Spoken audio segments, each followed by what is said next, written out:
Tree Trees waterproofing paint. Pwede sa roof, pwede sa balcony, pwede sa metal, pwede sa kahoy, pwede sa semento. So, meron siyang blue, red, white, gray. So, available also in gallon and liter. No? So, yan.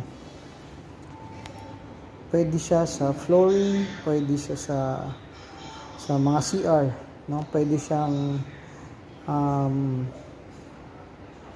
siyang i-sandwich, pwede naman stand-alone, no? Kasi ito po ay waterproof paint.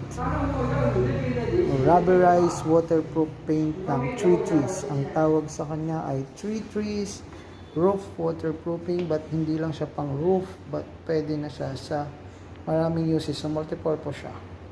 Rubberized paint, rubberized waterproofing paint. Madaling gamitin.